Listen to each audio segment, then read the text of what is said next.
Thank you, Chairwoman Fox and Ranking Member Scanlon, and members of the Rules Committee for the opportunity to testify before you today. I am proud to speak in support of 3 resolutions of disapproval led by members of the Energy and Commerce Committee under the Congressional Review Act. H.J.Res 87, led by Representative John James, to repeal California's Advanced Clean Trucks Act waiver, which allows California to mandate the sale of zero-emission trucks.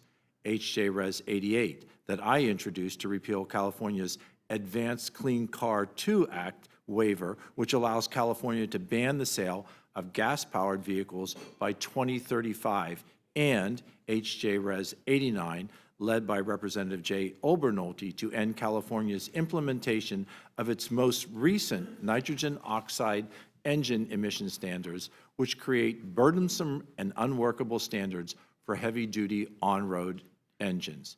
Madam Chairwoman, the Biden-Harris administration's last-minute adoption of the California waivers and the state's radical EV mandate is disastrous for our auto industry and for our country.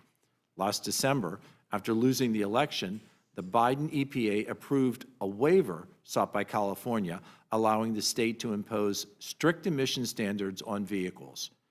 The Advanced Clean Cars 2 regulation requires 100% electric vehicle sales by 2035. These emission standards far exceed federal limitations.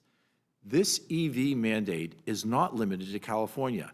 The decision to grant these waivers allowed California Democrats to impose their radical green policies across our entire nation.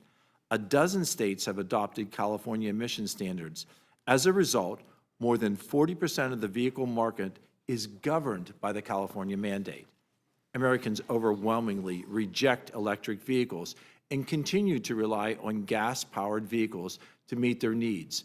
EV sales in most states don't come close to meeting the rules requirements, and when given the choice, consumers prefer to buy gas or hybrids over electric vehicles. The decision to adopt these waivers impacts all Americans.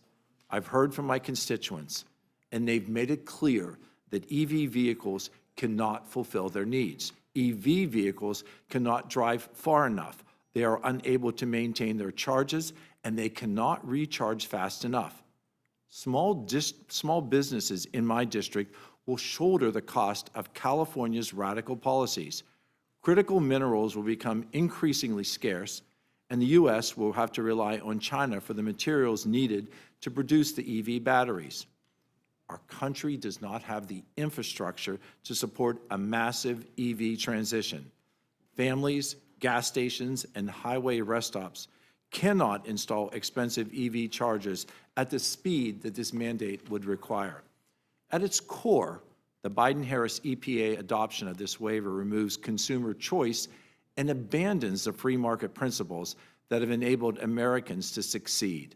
The Advanced Clean Trucks and Omnibus Low Nitrogen Oxide regulations put communities who rely on goods and services delivered by medium truck and heavy-duty trucks at significant risk. California should not be allowed to dictate national policy, which in this case would rely and cripple American supply chain. The impact on these regulations will likely increase consolidation in the trucking industry and raise the price of goods nationwide.